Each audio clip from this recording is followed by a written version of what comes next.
अऊज़ु बिल्लाहि मिनश्शैतानिर्रजीम बिस्मिल्लाहिर्रहमानिर्रहीम अस्सलामु अलैकुम वरहमतुल्लाहि वबरकातुहू। अगर आप अपने महबूब, अपने शोहर, अपनी बीवी या अपने दामाद को या अपने बेटे को या अपनी बेटी को या अपने किसी रिश्तेदार को उसके महबूब से अगर आप अलग करवाना चाहते हैं, जुदा करवाना चाहते हैं, तो तब आप इस अमल का इस्तेमाल कर सकते हैं। बहुत मुजरब अमल है, सिर्फ जायज मकासद में ही इस अमल का इस्तेमाल करें, नाजायज के लिए मेरी तरफ से इजाजत नहीं है। तो वक्त का ज़िया किए बगैर चलते हैं इसके तरीक़ाकार की तरफ। इस अमल को करने के लिए आपको 1 तोला मुश्क पंसार से पिसा हुआ ले लेना है। उस मुश्क में आपने लीमू का पानी डालकर उसे अच्छे से मिलाकर स्याही बना लेनी है। स्याही गाढ़ी बनानी है, पतली नहीं बनानी। उसके बाद आपने नीम के दरख्त की लकड़ी तोड़कर उसकी कलम बना लेनी है और इस कलम से और बनाई गई स्याही से आपने चांद की 15 तारीख से लेकर 30 तारीख के दरमियान किसी भी मंगल या बुध के दिन दोपहर के वक्त, मतलब 2 बजे से जो 4 बजे का वक्त होता है, इस वक्त के दौरान आपने पाक साफ होकर बावजू होकर किबला रुख बैठें। उसके बाद अपने सीधे हाथ की तरफ मुंह करके बैठें और लिखने से पहले 7 मरतबा आयतुल कुर्सी पढ़कर खुद के ऊपर दम कर दें। उसके बाद इस तावीज को बनाना शुरू करें जो आप अपनी स्क्रीन के ऊपर देख रहे हैं। ये तावीज बिना चाल के है। आपने इस तावीज को अपनी मर्जी से बना लेना है। पहले कौन सा खाना पूरा करें ये आपकी मर्जी है।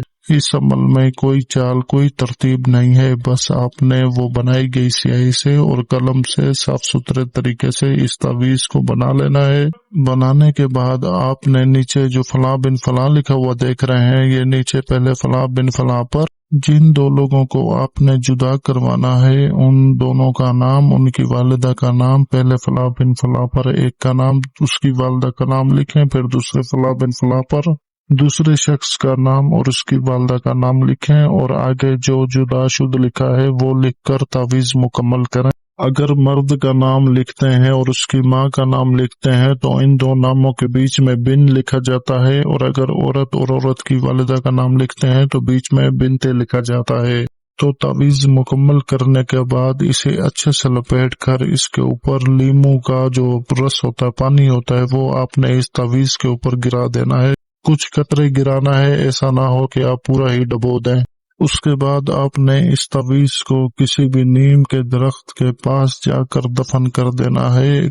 जमीन जो होती है कच्ची, आपने वहीं दफन करना है। नीम के दरख्त से ज्यादा दूर दफन नहीं करना, बिल्कुल ही पास, जैसे जड़ों में दफन करना कहते हैं कि आपने दरख्त की जो टहनी बड़ी जा रही हो, आपने उसी के पास ही जाकर इसको दफन कर देना है। दफन करते वक्त आपने 7 मरतबा आयतुल कुर्सी पढ़कर खुद के ऊपर दम कर देनी है और पीछे मुड़ के नहीं देखना, वापस अपने घर आ जाना है।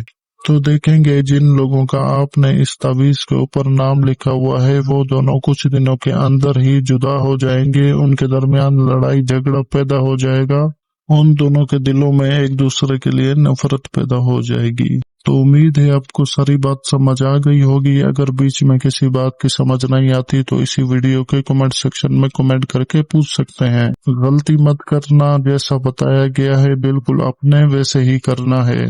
बाकी इस अमल की इजाजत के लिए मेरे चैनल को सब्सक्राइब करके वीडियो को लाइक और शेयर कर दें तो मेरी तरफ से ये अमल करने की इजाजत है। मुझे बस दुआ में याद रखें। जज़ाकल्लाह खैरा। अल्लाह हाफिज।